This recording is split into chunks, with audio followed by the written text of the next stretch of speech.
brought to you by Infinix. Infinix smartphones पे आ रही है सेल फिर एक बार। पगली, सेल अभी बाकी है। बिल्किस बानो मामले में हत्यारों और बलात्कारियों की रिहाई आज एक बार फिर चर्चा में रही। गुजरात सरकार ने सुप्रीम कोर्ट में एक भारी भरकम हलफनामा दायर कर अपने फैसले का बचाव किया, लेकिन जैसे जैसे हलफनामे से जुड़े खुलासे हो रहे हैं, गुजरात सरकार के फैसले और केंद्र से मिली मंजूरी पर सवालों की फेहरिस्त लंबी होती जा रही है। हमने पिछले शो में विस्तार से इस पर बात भी की थी और कहा था कि तकनीकी रूप से फैसला सही हो सकता है, नैतिक रूप से नहीं। लेकिन अब जो तथ्य सामने आ रहे हैं वो रिहाई के फैसले के तकनीकी और कानूनी आधार को भी चुनौती दे रहे हैं। ये समझने वाली बात है कि महज अपराध की जघन्यता के आधार पर रिमिशन या जेल से रिहाई को गलत नहीं ठहराया जा सकता। अपराध की जघन्यता का संज्ञान न्यायालय सजा सुनाते हुए ले चुका होता है।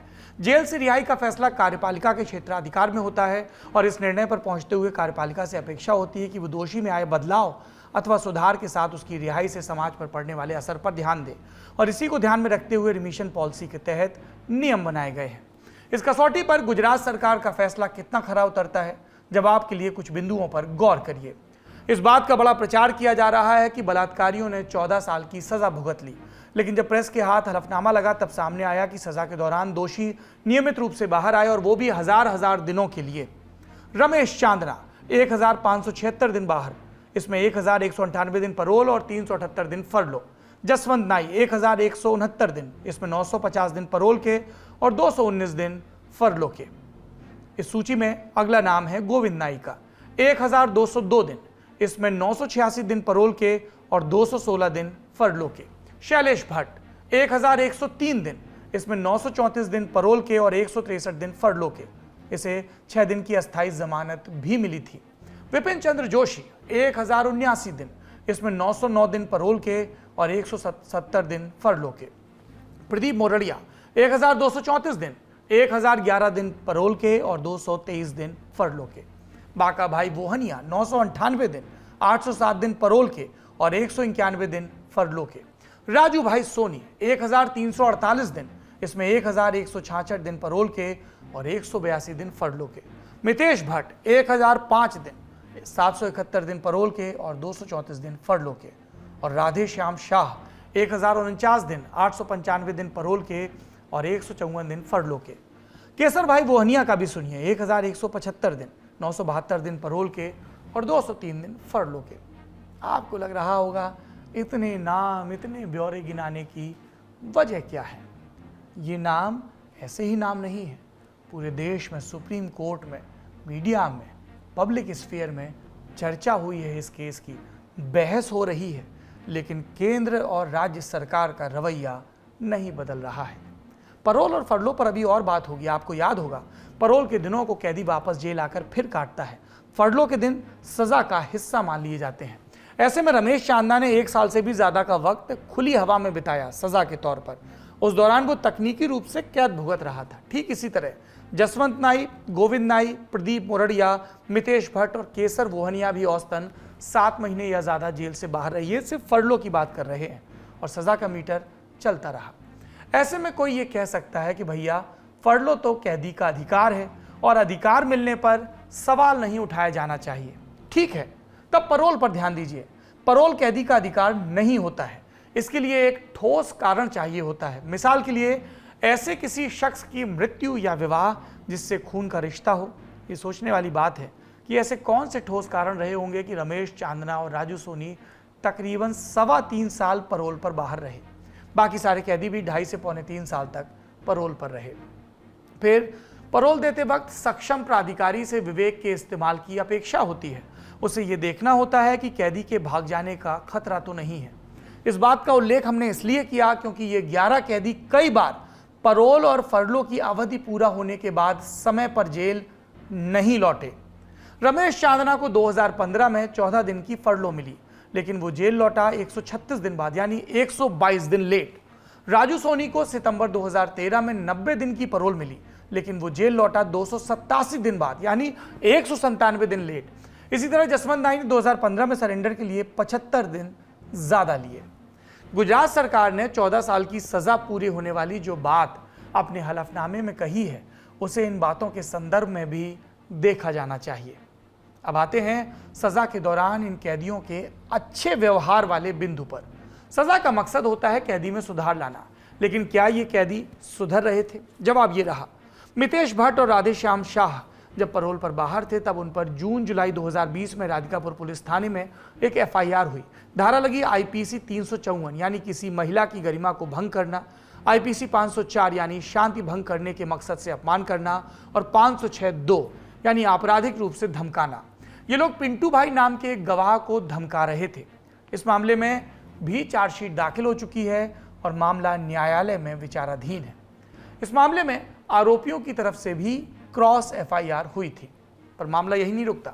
शैलेश भट्ट के खिलाफ 1 जनवरी 2021 में मंसूरी अब्दुल रज्जाक अब्दुल माजी ने दाहोद पुलिस थाने में तहरीर दी। आरोप लगाया कि पैरोल के दौरान भट्ट ने उन्हें धमकाया।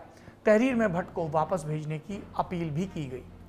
गोविंद नाई के खिलाफ 30 जुलाई 2017 को इस्माइल घांची और इम्तियाज घांची ने पुलिस में तहरीर दी। इम्तियाज बिल्किस के ही गांव राधिकापुर के रहने वाले हैं और बिल्किस मामले में गवाह भी थे। उन्होंने आरोप लगाया कि गोविंद नाई ने उन्हें समझौते के लिए धमकाया और 5 साल बाद 19 सितंबर 2022 को यानी कैदियों के छूटने के 1 महीने बाद इम्तियाज घांची ने भारत के मुख्य न्यायाधीश UU ललित को एक चिट्ठी भी लिखी। उन्होंने CGI को लिखी चिट्ठी में कहा कि एक दूसरा दोषी राधेश्याम शाह उन्हें पिपलोद रेलवे फाटक पर मिला और बोला, तुम्हें मेरा नाम लेकर मिला क्या? मैं तो बाहर आ ही गया। रमेश चांदना, जिस नाम का आज बार बार जिक्र हो रहा है, इस पर प्रिजेंस एक्ट 51A और 51B के तहत भी मामला दर्ज किया गया। क्यों? क्योंकि उसने सरेंडर देर से किया था। ये सारी जानकारियां हमने 2 स्रोतों से ली, हिंदुस्तान टाइम्स के लिए मौलिक पाठक की रिपोर्ट और इंडियन एक्सप्रेस अखबार के लिए सोहिनी घोष की रिपोर्ट। यहां तक आते आते आपको सजा की अवधि और सजा के दौरान कैदियों के व्यवहार की एक झलक मिल गई। अब आते हैं तीसरे बिंदु पर कि रिमिशन के नियमों का पालन किस तरह हुआ। हमने 18 अक्टूबर के बुलेटिन में इंटेंट ऑफ लॉ यानी कानून की मंशा का महत्व स्थापित किया था, लेकिन क्या गुजरात सरकार ने लेटर ऑफ लॉ को भी ठीक से पालित किया? आइए इस सवाल का जवाब खोजते हैं।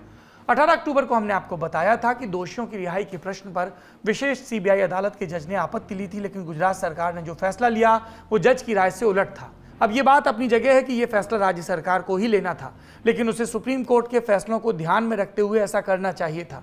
साल 2016 में सुप्रीम कोर्ट की संविधान पीठ ने एक महत्वपूर्ण फैसला दिया। कहा, दोषी को माफ करते वक्त या रिमिशन देने का फैसला सजा सुनाने वाली कोर्ट के जज की राय के आलोक में ही लिया जाए। सादी भाषा में सुप्रीम कोर्ट कह रहा था कि सजा सुनाने वाले जज की राय को महत्व दिया जाना जरूरी है।